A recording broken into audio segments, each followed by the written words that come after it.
Peace and love, what's happening? My name is Stacy Patrice at Soul Yogini SP here on Instagram, taking over the Rebuild Foundation channel today for Soul Healing Satsang.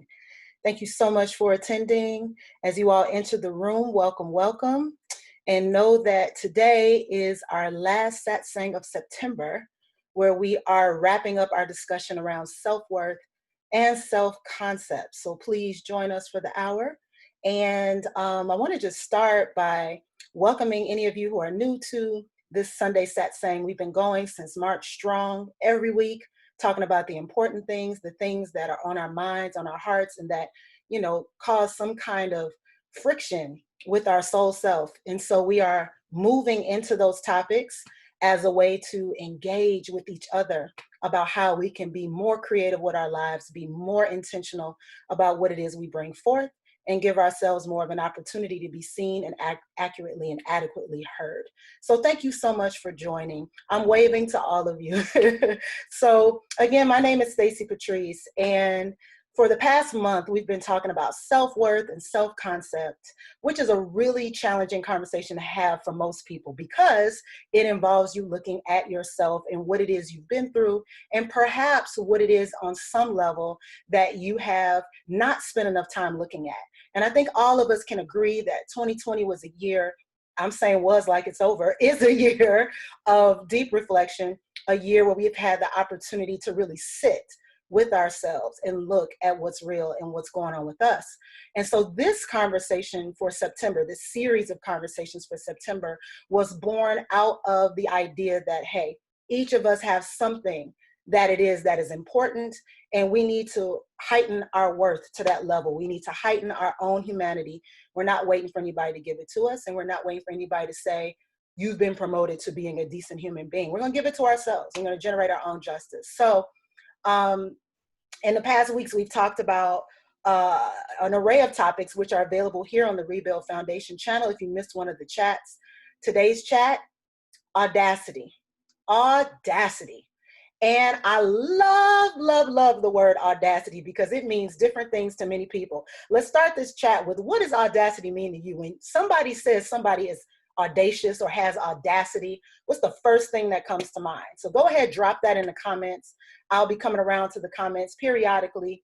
But what does it mean to have audacity? What does it mean to be somebody who is audacious? How do you demonstrate audacity, are all the things we're going to talk about, and why is audacity needed at this time in our lives in a way that is completely authentic to our path?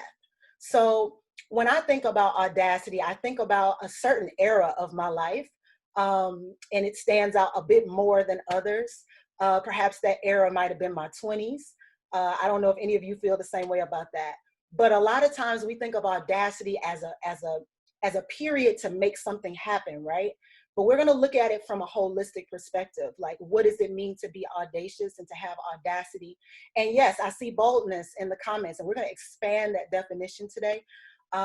Because what is boldness? What does it mean to be bold? What does it mean does it mean that you step on people's toes? Does it mean that you say exactly what you think with no filter? Does it mean that you do things that you normally wouldn't do just because somebody has to do it? What does it mean to be bold, right? So that's what we're looking at today.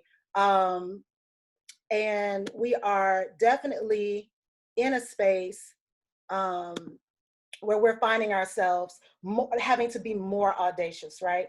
The rules and maybe the things that we thought of before as to how we could do what we wanted to do have changed a bit, right? I think what I used to think I had to do to live my truth has changed. I think it has changed. It has grown is the word I want to use. It's grown with me.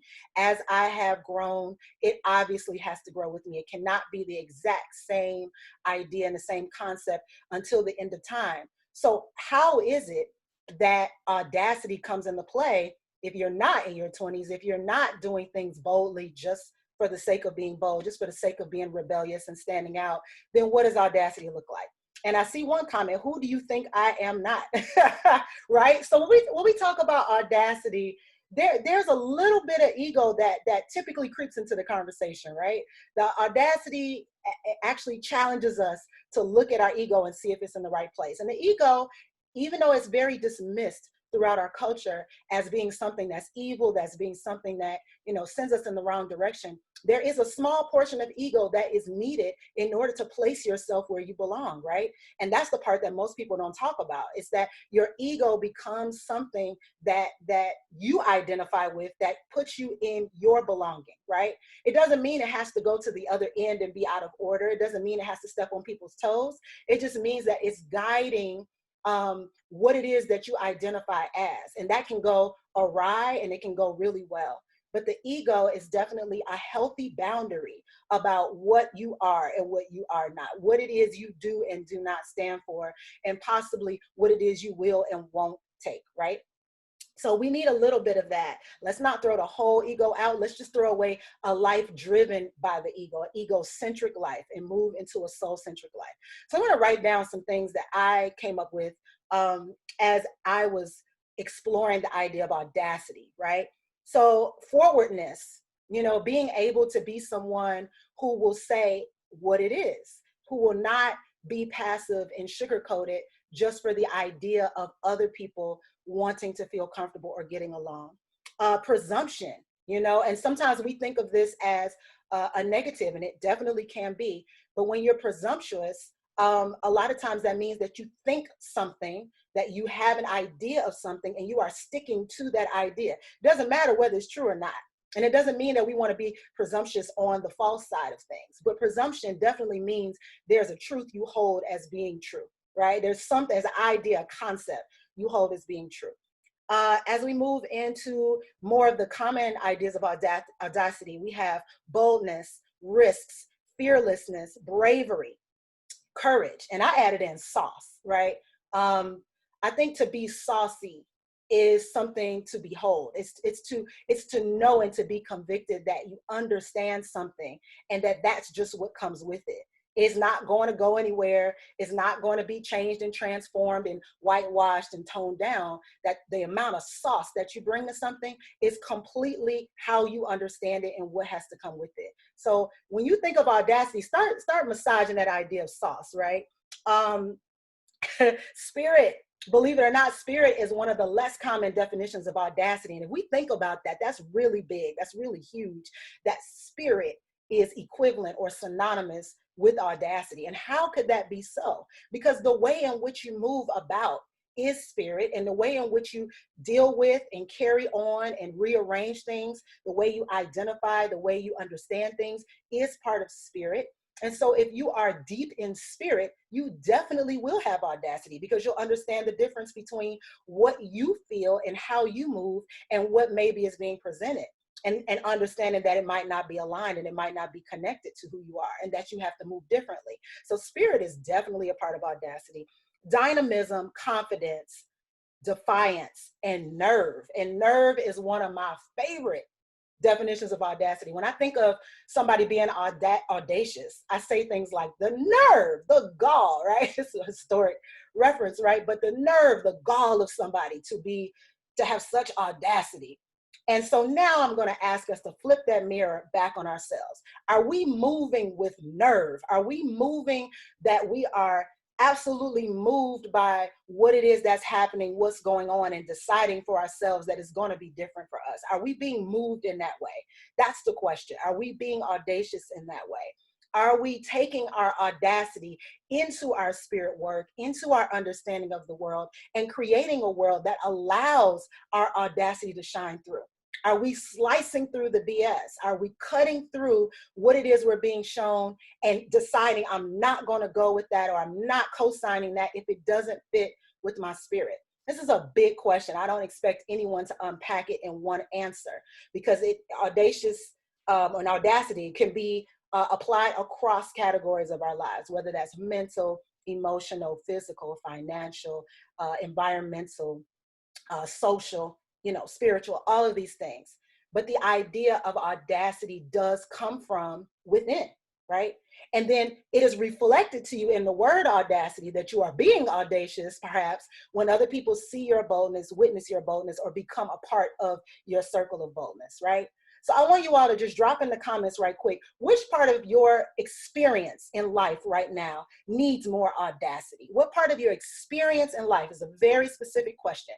This is not necessarily a spotlight looking at your deep inner work. Let's just look at what aspect of your life that you are experiencing needs more audacity. I'm not saying it's yours. I'm not saying you know what to do. Just what part of your life needs more audacity? Drop that in the comments and I'll come back to it and we're going to dig in a little bit more.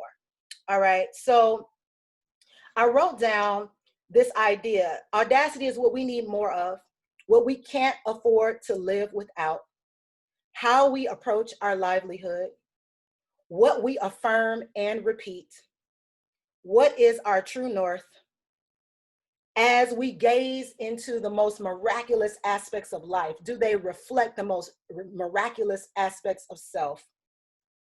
Do we have the audacity to meet it? What is our vision and who are we in it? And can we co-sign being audacious? So these are the questions. Can we co-sign being audacious? As it relates to audacity, for some of you on this live, it is very easy, correct? For some of you, you're like, oh, I don't know any other way. But the truth of the matter and what we're talking about here is audacity in a larger order, that it doesn't just reflect what's happening in your personal life and how you move, but it actually starts to move and travel throughout other things that are happening, other things that are going on. So then the question becomes, am I living an audacious life? Am I standing in my own audacity? And what are the things that push up against it that remind me that perhaps I'm not being as audacious as I could, right? So I'm gonna go ahead and ask again for those of you that just came in, what are the areas of your life as you are experiencing them that need more audacity? I found myself thinking about this, like, I need people to be more audacious about love. I just need people to just understand that nobody has to do a gosh darn thing, and nobody is in a space to commandeer another human, and that if we are moving in that reality, we need to move out of that reality. And how do we become more audacious about moving out of that reality? We have to start collectively not being able to stand for it, right? And I think we've started this in other ways, but when it comes to love and it comes to the power of love and how love can completely transform our entire environment, what is it that stops us, or what's in the way between us and a greater definition of love? How can we explore it, call it in, and integrate it, right? So that's one thing I think about in the world that I would love to live in, an experience that I like having. There's not enough audacity with love, right? Another instance is there's just not enough audacity with going rogue, and going rogue is audacity, right? Like, there are systems that fail. There are things that do not work. There are people who know beyond a shadow of a doubt that they are fully invested in doing things that do not feed them, that do not love back, that do not reciprocate, that do not give them a sense of confidence and empowerment.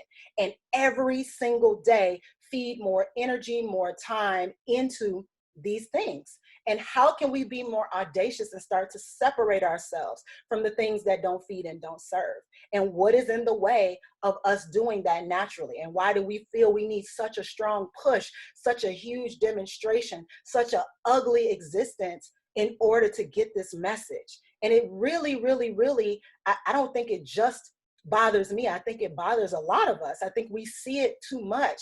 And there's such a fear there about what will happen if I pull away, or who will be responsible for all the details if I take it on, or, you know, what happens if somebody comes for me for making a different decision. And I think we're at a point we have to ask ourselves these questions, because realistically, it is about what we stand for at this time. It is about what it is that we want to see happen, and knowing that we have the power to see that.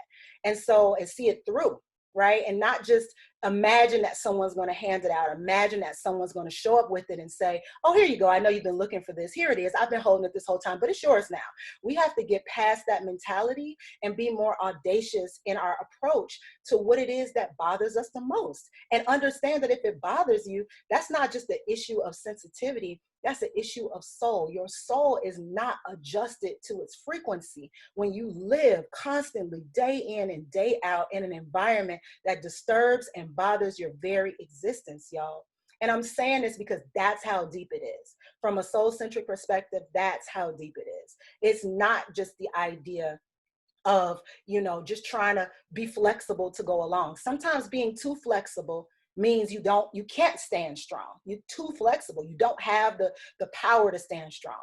And in other instances, we find that where there is peace and where there is power, there is prosperity. And so sometimes we just need to balance that scale. We need to balance a little more peace or a little more power in order to have more prosperity, in order to reap the benefits of what it is we want to see. And one of the big things that I see about audaciousness that really is big to me is, when are we going to form the alliances, the teams, the organizations, the structures to support us? Have we been as audacious as we possibly can about this? And when I say we is you and yours. We doesn't have a particular, demographic. It's you and yours. And I don't want to break it into demographics, because that isolates, people who might be elders might feel like, well, she's not talking to me. Or people who, might be women will be like, or men might be like, she's not talking to me. So I don't want to break it down into demographics. We're all here. I want to break it down into the idea of how many and what supports do you have in place as a foundation for you and yours. And so these are the areas in which I just see there's not enough audacity, right, in my life. And so it doesn't mean you're not experiencing or others are not experiencing. I'm just experiencing something different and something that I'm a bit more sensitive to about it, right? And so I'm asking all of you on this live, whether you're watching now or later, to tune into your sensitivity and ask yourself, where is your threshold of audacity? Now, this is a specific question I'm asking. The threshold of your audacity is different than where in your life do you need more audacity. If you're still answering that question, drop it in the comments. But your threshold of audacity is something that I started thinking about, and I said I want to share this because it's a different distinction, right? So let's say we just take audacity at face value and say, it's nerve, it's boldness, it's fearlessness, it's courage, it's having the ability to stand up and to give it to people straight, to be forward, right?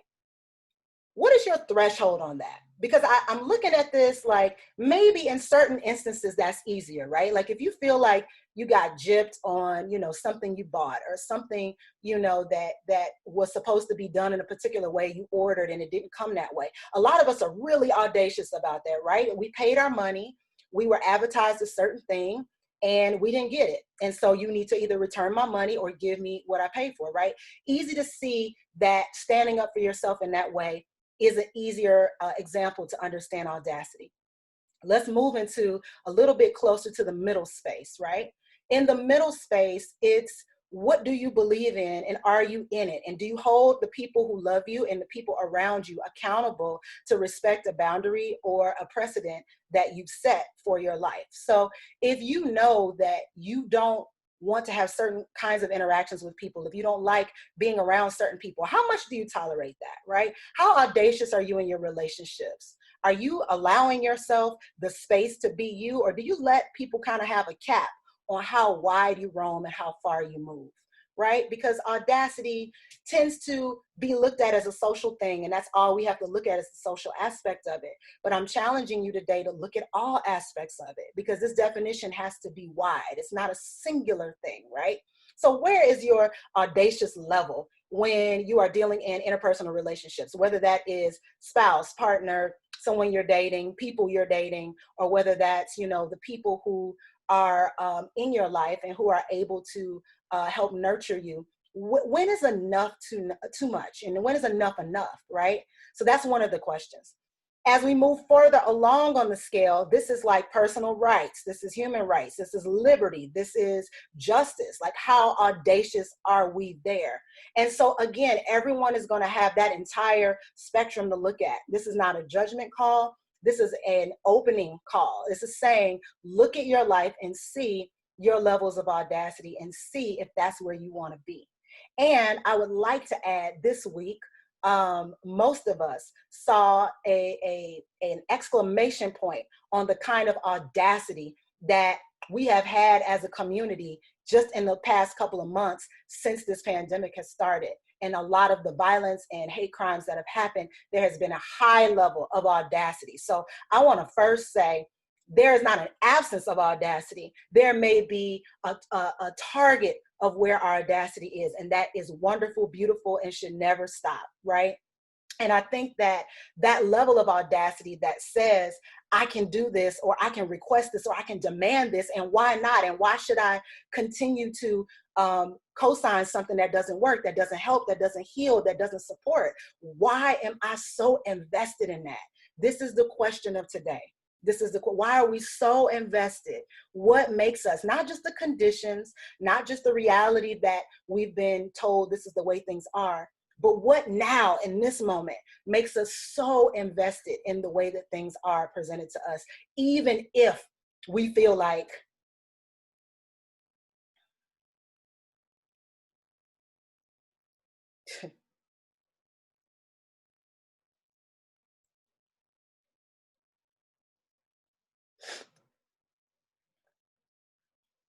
that's how it happens. That's how it happens, right? Sometimes you get in the groove and you have something to say, and boom, there goes Instagram. So, so what I'm saying now is, how do we stand true? And thank you for coming back in the room. How do we stand true to what it is that we know does not work? Why do we stand true to that, right? As I look at things, and one of the things I want to challenge you all to look at and to leave in the comments is, what are the things that you bump up against when you're being audacious? That's the question. What are the kinds of things you bump up against when you're being audacious? And the reason I'm asking this is because this will lead into the larger conversation about audacity. So for those of you who are audacious, maybe you are all the time, or maybe there's certain areas where you are, share in the comments, what is it that happens when you are being audacious? How do you get, or what is the confrontation, or what are the things that happen when you're being audacious? Drop that in the comments for me. I kind of want to have a conversation around that, because I feel like that could be part of why people are not more into their fearlessness, into their boldness, and into that space that allows them to say it how it is and be as forward as they need to be, right? So go ahead and drop that in the comments. When you're being audacious, when you are standing in your own audacity about something that matters to you, what are the kinds of things that you are met with? And don't just imagine what that would look like. Speak realistically about the moments where you know you've been audacious and people's behavior showed you that you were being audacious. Drop in the comments what that looked like for you. In the meantime, I'm going to go deeper into what it is that I was thinking about when I brought up this topic. So, in bringing up this topic, and no, I'm not ignoring that the live just went off. I'm just going to keep rolling because that's what Audacity does. All right. So, um, Audacity moves us through the unbelievable, right? So there's a phrase that a lot of people are saying right now when things happen, and it's very automatic. It's just like unbelievable, right? And that kind of tricks us into thinking that there's something else at play, that it's deeper, that it's in some way, not true. And so the idea of unbelievable is actually unbelievable. It is believable. What is happening, no matter how messed up it is believable. What we have to look at is what shows up in us as we face the supposed unbelievable. Who is the person that responds to the supposed unbelievable? When something unbelievable happens at home, you may be familiar with that person. When something happens in your workplace, that's unbelievable. You may be somewhat familiar with that person, but maybe with caution. And when something happens in the world to people, to other humans, to people like you, who is the person that responds to the unbelievable, right? And so I'm asking this because I think that the unbelievable really has people like really reckoning, like, this can't be real, this can't be true, it must be temporary, it'll end. And some of the things that we find the most unbelievable are things that have not ended and things that are not promptly ending. And so we have to find a new space inside of that in order to be of full assistance to each other and in order to see beyond. Because at our level of self-worth, and this is where this topic is connected to, this overarching series of self-worth and self-concept, audacity is like the toggle point in there, right? So think about how you regard yourself. How you regard yourself. Are you allowing there to be certain environments where you compromise how you regard yourself? That's the question. As it relates to self-concept and how other people regard you, do they regard you different than you regard yourself? And what are those questions that you have about whether what they're saying is true or whether what you're saying is true? And when my people, and my people is a big my, when my people are sad, when we are challenged, when we are, disappointed and angry and upset and distraught, it really affects me because I realize that we have so much hope in things going the right way. We have so much hope in things being more elevated than they've been before. We carry a lot of energy signature on things going right and justice being served. And a lot of times when that doesn't happen, it shakes us, right? It shakes us because our humanity is like, what did we do to deserve it? What is the cause of this illness, of this sickness, of this separation? It doesn't matter what it is, y'all. I'm just saying in terms of the unbelievable nature of things. Sometimes it does feel unbelievable that we can keep going through something that we've been through forever. And I'm talking about from interpersonal, social, emotional, all of it. But where we have to grab ourselves and yoke ourselves up is in the space where we say, okay, and so what about me keeps dropping into this, diving into this, dipping into this, investing into this, pouring into this, voting into this? What part of me keeps doing this particular action? And are the options presented the only options, or are those the only ones I'm willing to consider? That's a big turning point for Audacity. Are the options presented the only options, or are they the only options I've been willing to consider? And then if you get to the answer that they're not the only options, do I have the audacity in this moment to present myself with a new option? Okay? And this is how you stand by yourself. This is how you stand with yourself. This is how you become an advocate of yourself. This is how you understand that your self-worth is not being compromised by you. How other people feel about you and their concept of you is their business, but you are looking to understand your own self-worth in a way that you are not the one compromising it, opening the door wide open for other people to come in and continuously compromise it. Does that make sense, y'all? I hope so. I'm gonna go and check out the comments and see what you all have added. If you just came in the room, Soul Healing Sat Sang, I'm Stacey Patrice. We're talking Audacity today as it relates to self-worth and self-concept. And I see a comment, I am personally confronted with my complicity or my lack of awareness of concrete moves forward. So yes, I asked the question of when you are being audacious, what is it that you're met with? And this says, I am often personally confronted with my complicity in the ways in which I am complicit. Those come into confrontation, or my lack of awareness, the things that I thought I knew that I don't know, or things I can't see, of concrete moves forward, right? So that to me, thank you for this comment, that to me means there's a shape that Audacity takes, and our growth is shaping us. So sometimes we don't see what's coming. We don't know what we couldn't see. You can't see what you can't see. But then as we start to move deeper into our audacity, we realize that's part of the process. And I'm very grateful that you brought this up, because this also highlights another area around failure, right? Every single thing you do can be seen as a success, especially when you're audacious. It can be seen as a success. And the reason that it can be seen as a success is because as you are doing things, the information that you get, the information that you find out about yourself, how it is that you are moving in rhythm with what it is that you are being audacious about, starts to shape you in real time. It's not something you're controlling. It's not something you're, preparing for, rehearsing. It's real time. And that's what forwardness brings us. It brings us that real time, feedback. So as we're being audacious, we may not have hit whatever we thought the goal was, but we may have gotten information we need in order to move forward and make those concrete moves forward. So beautiful, beautiful comment. Thank you so much for that one. Another comment, when I am being my audacious self, I challenge others by asking questions that challenge the status quo. Yes. So when you're being your audacious self, you don't just take things at face value. You can't, right? When you're being your audacious self, you want to know what is the thought process behind why other people think that's the only way it can be, or what is the thought process behind why others are only presenting a limited number of choices as if we are limited beings. So when we're talking about being audacious, we do have to not only challenge others and challenge the status quo as we are challenging ourselves. We have to look at what we are really believing. What is the box of our belief? What are we really believing that tells us that this is the way it has to be and that there are no other options? And when you're being audacious, sometimes it's an option already on the table and no one wants to touch it. And so you're not really creating a new option. Sometimes you're just standing in your belief behind another option, right? I'll give you all a quick short story about this.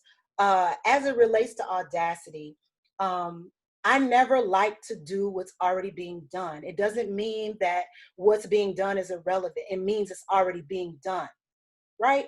So if something is already being done, why are we duplicating what's already done? And it's because we live in a world that promotes competition. We live in a world that promotes monopoly. We live in a world that promotes these ideals that keep us spinning and keep us doing the same things over and over again, as if there is some magic key or something that we have to achieve, right? Now we can go on the hero's journey and try something that's already been tried and do it better and, make it better. And there's nothing wrong with that. But if you're making it better, then it's not the same as what's being done. Okay, so let me just give a distinction on that. If there are 15 people and they are all doing the same exact thing, that is useless unless there is something different happening.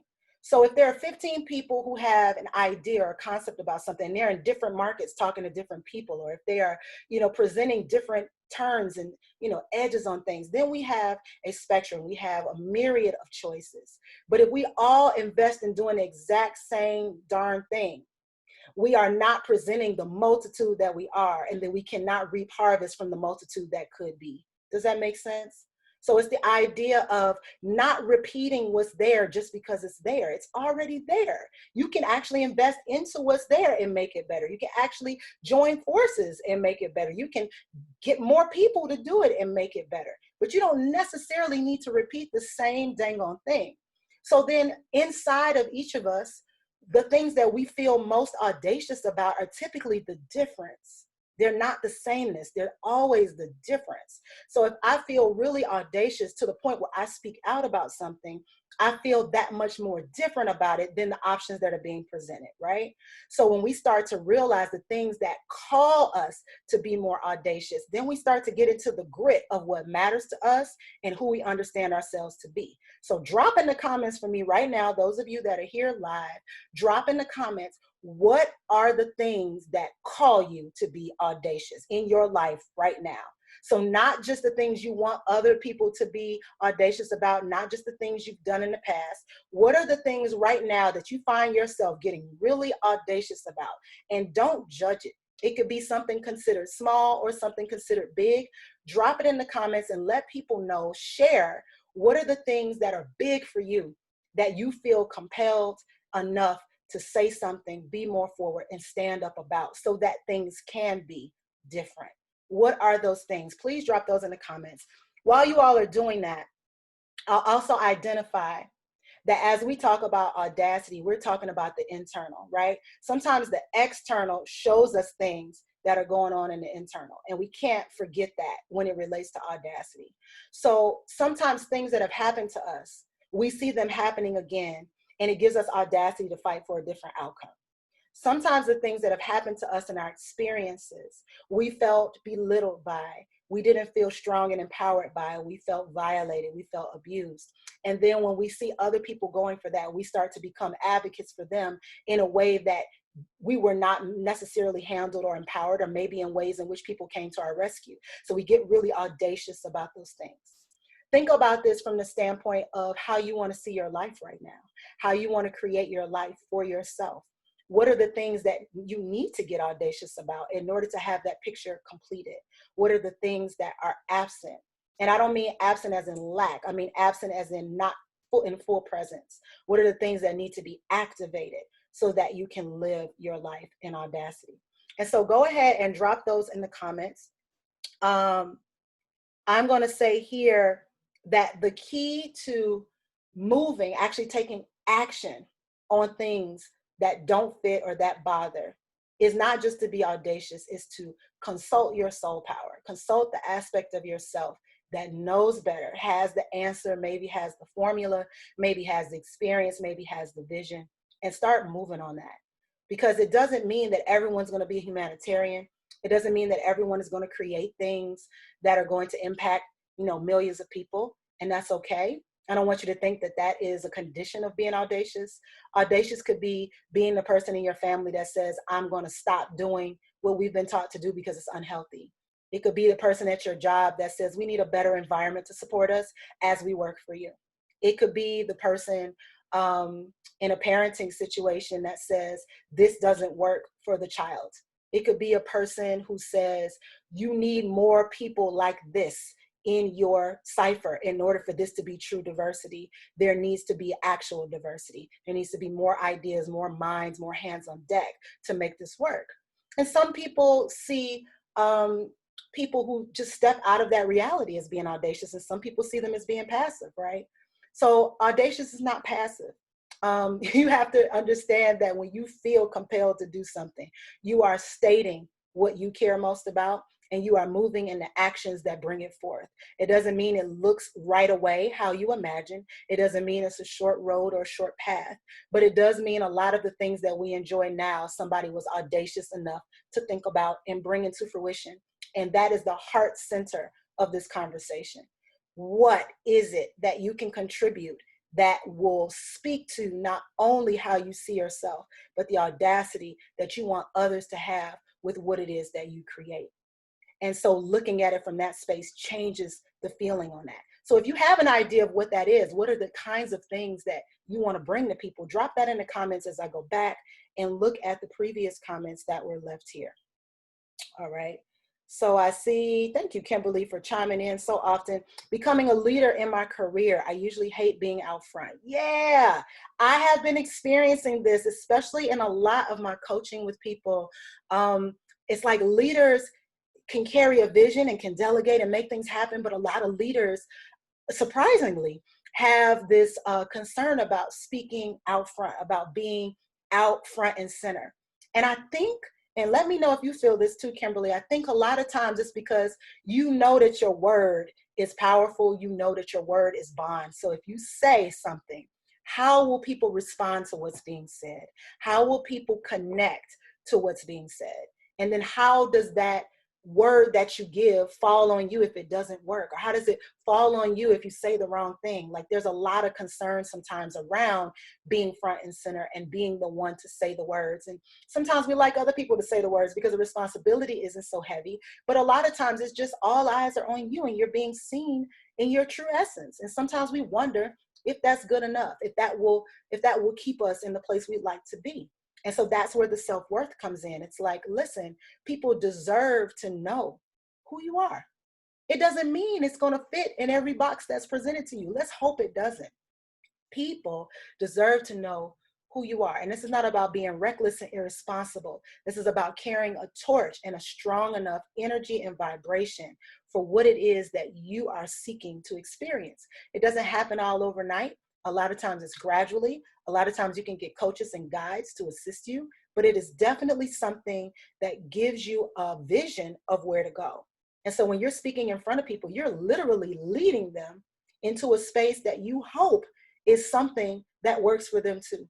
And so speaking out front is a calling. This is what I say. Speaking out front of people is a calling.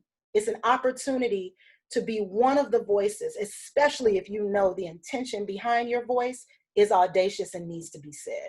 Then we take it to a whole nother realm and an entire other understanding when we get into that space. So yes, speaking out, expressing yourself is so critically important. Next comment, neighbor ownership and community action fueled by Black ownership. Ooh, yes. Neighbor ownership and community action fueled by Black ownership. That's thick, right?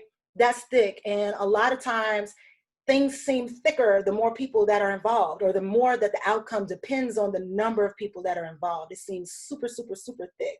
So, our communities do need to feel like communities again. They do need to be in a space where we're working cooperatively, not just in our houses, but outside of our houses for a common goal, for a common cause. We need to understand our families as a very sacred togetherness again. We need to understand that when we come together, things move, shift, and happen, and that we cannot carry the torch alone, because when we are resting and we are tired, what is happening to what we've built and what we've created? And so when we start to look at ownership as a community and look at how we can start to amass the kind of things that will make us feel better, and give us more security, allow our survival instincts to simmer, so that we can focus on the creation and the things that we want to invest in and create, that becomes such a much more important conversation, especially when we understand that we're not operating at full power, when we think that we have to protect ourselves everywhere we go and everywhere we look. And unfortunately, this is a reality for many of us, but it's the idea that you can't even get your mind to operate over there when a part of you is focused over here, and then come together. It's just triggering. It's just triggering. And so, yes, being able to have ownership, being able to have community, being able to have action behind the things we want is really a test of patience for us, and having the audacity to be patient enough to allow us to all have our individual say and really select the ones that are able to synergize and work together. It's a big, big, big thing. Thank you for this comment. Next one, I truly feel audacious every time I speak from my perspective, and don't do it often because I feel like an exposed enigma. I just want to inspire people to think differently. Heck yeah.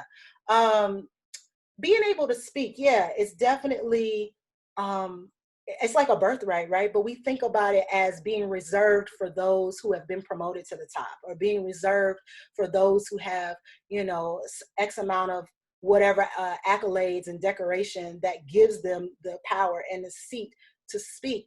But everybody has a voice, and everyone's voice touches another somebody else.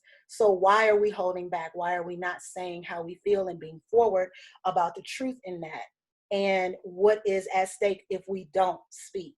And I think that is a beautiful thing. So feeling like an exposed enigma, yeah, you should. And I know that personally. You should feel like an exposed enigma, because what you have to say is the vibration of your thoughts and your feelings and your understandings about things.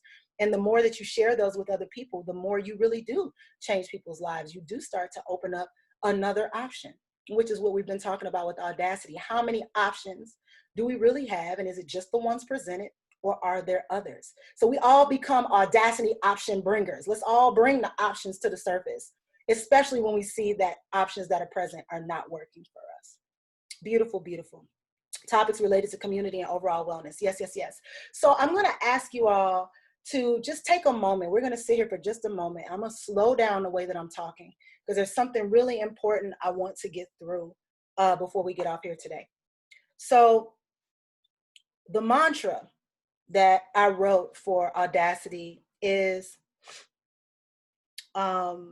recognizing when something isn't in alignment with the work I am currently audacious about, right? Recognizing when something isn't in alignment with the work I am audacious about, okay? So that means that everything that comes to you is not necessarily supposed to pass through you, and it's not necessarily for you. And it doesn't mean that you have to shun it and shoot it down. It just means get real clear about what is for you. And that's also the self exercises, and get real clear about your concept of what works for you, so that when things come up and they show up to your door, they show up to your email, they show up to you face to face, you can be clear and forward and say, that's not for me at this time, or that's not for me because, or I'm not interested in that. What I am interested in is this. So the mantra becomes, what I am interested in is.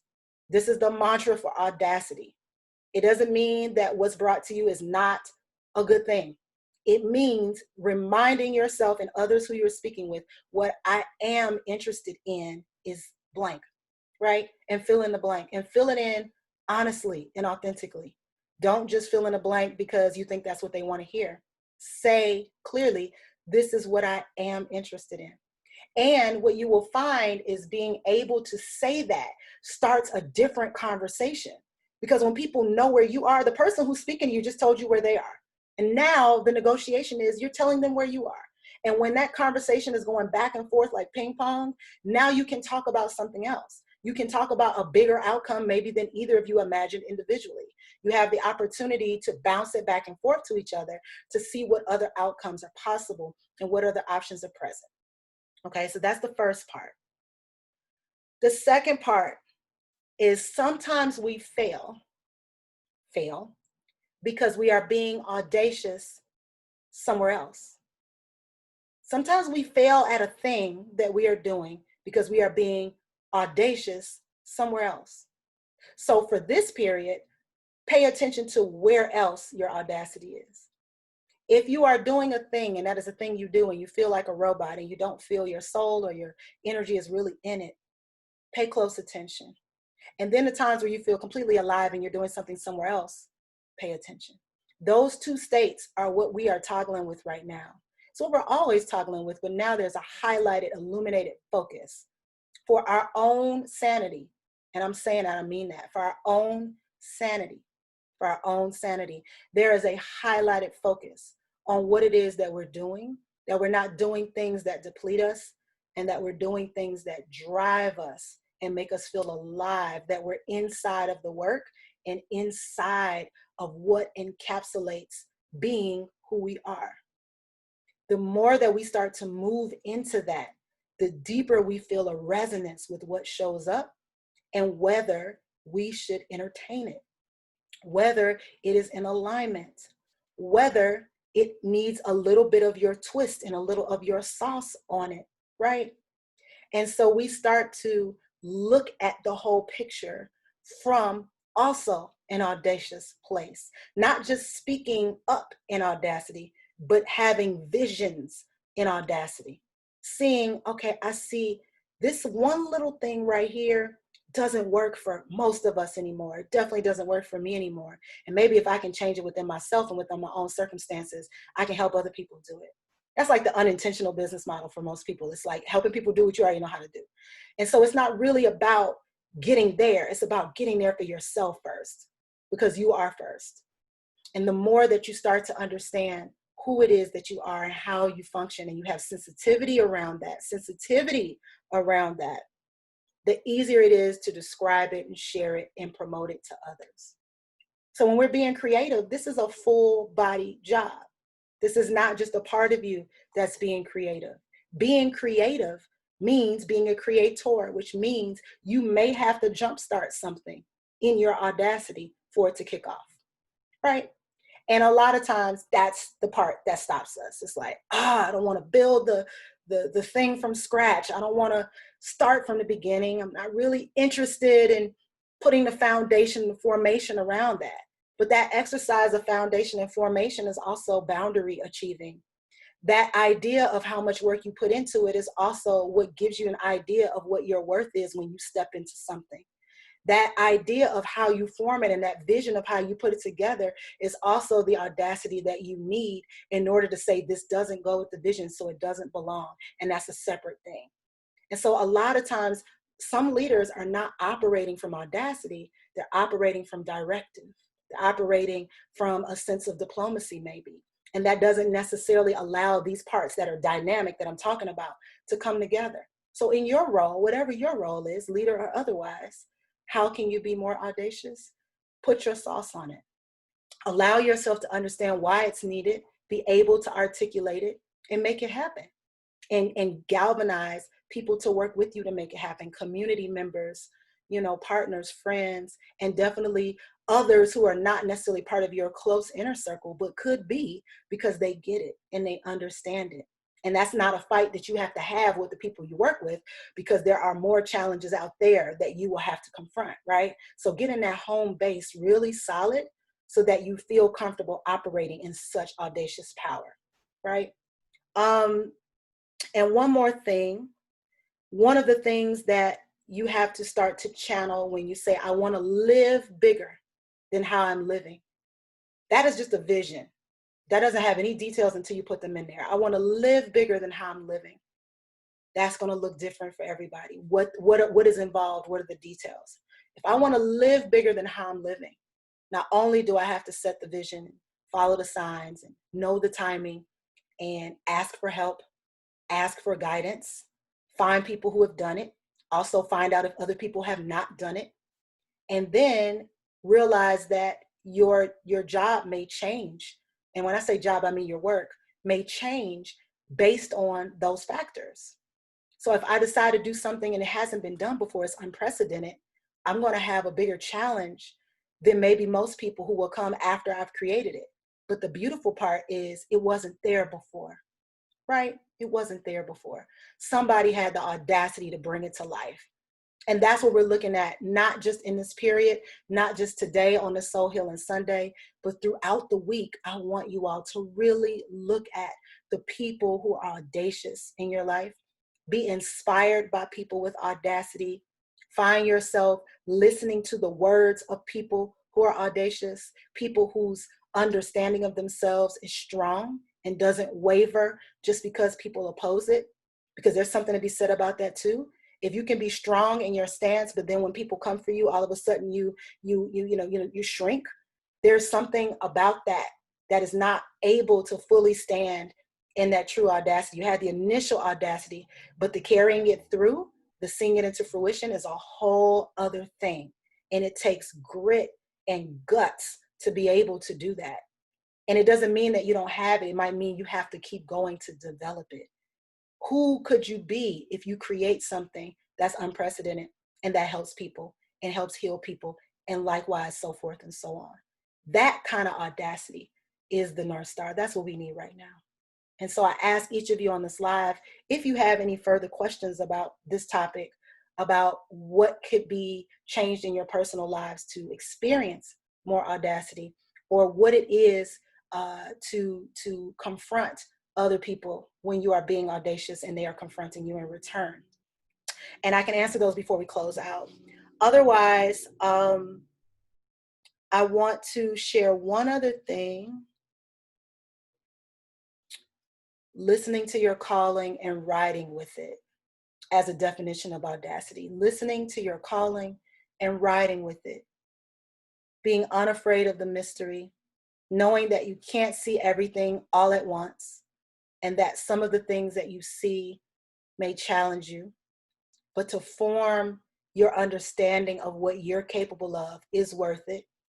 To be able to say, when something is before me and it's raw material, how do I put it together? And how would I arrange it? And how compassionate am I with myself if my first idea didn't work, if my first model didn't soar, if it's perceived as wrong or deviant by other people, if the help that I needed starts falling back and I'm doing it completely solo, if I feel that there are some things that I've lost in the process of being who I am that are external material things, and then ask yourself who you are when those new things start to show up, when those affirmations to your calling show up, when the way you thought you were thriving before was thriving, and then you become audacious and something different happens. Do you still consider that thriving of a different name? Because a lot of times that is what happens, and that's what comes up, is that there is a certain level of energy that naturally meets you when you've decided to take a stand for yourself. It reminds people automatically to take a stand for themselves. And sometimes that creates a little tension, but in your self-concept, there's no tension required. You don't have to respond with tension. You know what it is.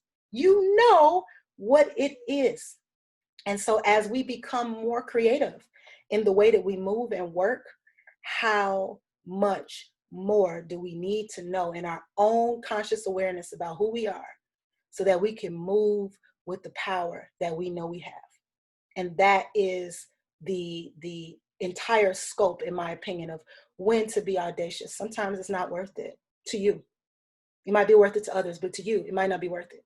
Or it might not be time. You know, you might want to be audacity driven, and you might find that your audacity is living somewhere else.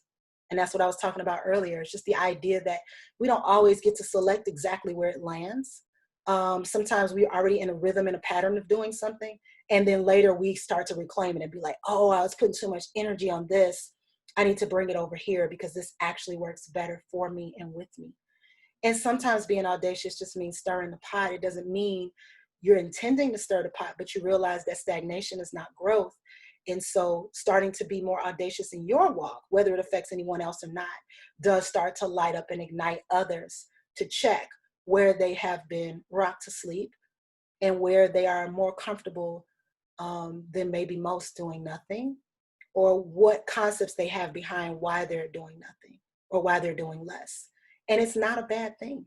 It's not a bad thing at all. It's just we're all going to be in different places and we're going to be responding from different spaces. And so you have to find the people who are audacious like you in order to be able to create something that can, be thrust into the universe, something that can thrive in the universe, right?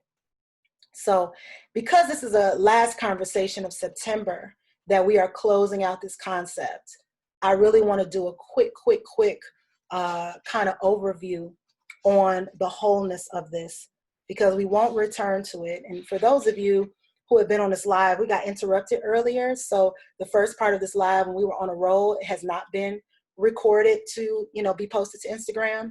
And we hope that this part will, because I usually leave the lives right here on Instagram on the Rebuild Foundation channel after we close out.